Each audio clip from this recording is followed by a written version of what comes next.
माघ महिन्यातील माघ कृष्ण चतुर्दशीला भारतामध्ये महाशिवरात्र साजरी केली जाते।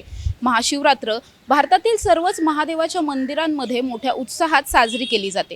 त्याच प्रकारे पुण्यातल्याही अनेक मंदिरांमध्ये महाशिवरात्रीचा हा उत्सव साजरा केला जातो आणि याच मंदिरांपैकी सर्वात महत्त्वाचं मंदिर आहे पुण्यातलं ओंकारेश्वर मंदिर।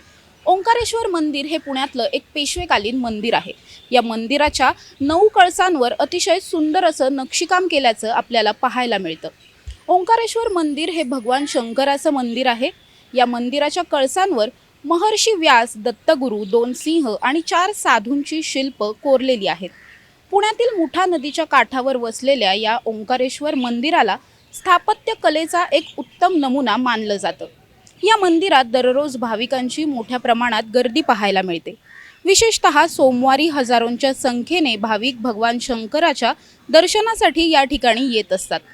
याच ओंकारेश्वर मंदिरात सध्या महाशिवरात्रीची तयारी सुरू झाली आहे। दरवर्षीप्रमाणे मंदिर परिसरात मांडव घालण्यात आलाय। त्याचबरोबर यंदा पहिल्यांदाच मंदिराच्या प्रदक्षिणा मार्गावर आकर्षक अशी विद्युत रोषणाई देखील केलेली आहे। दरवर्षीप्रमाणे यंदा सुद्धा महाशिवरात्रीच्या दिवशी या मंदिरामध्ये फुलांची आकर्षक अशी सजावट केली जाईल।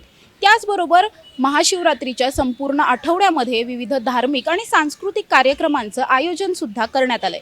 त्याचबरोबर या आठवड्यामध्ये येणाऱ्या सर्व भाविकांसाठी खिचडी या प्रसादाचं वाटपही केलं जाईल आणि मोठ्या उत्साहात महाशिवरात्रीचा हा पवित्र सण साजरा केला जाईल।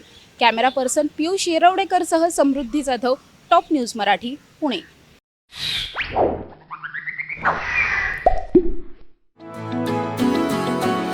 किमिन्स रेसिडेन्शियल हायस्कूल पाचगणी प्रवेश सुरू।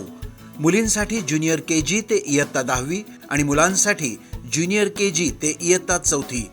स्कूलची वैशिष्ट्य: प्रशस्त क्लासरूम, उच्च शिक्षित शिक्षक वर्ग, इंडोर आउटडोर गेम्स, सुसज्ज विज्ञान प्रयोगशाळा, निरोगी आणि संतुलित आहार अशा वैशिष्ट्यांनी सुसज्ज किमिन्स हायस्कूल पाचगणी, जिल्हा सातारा।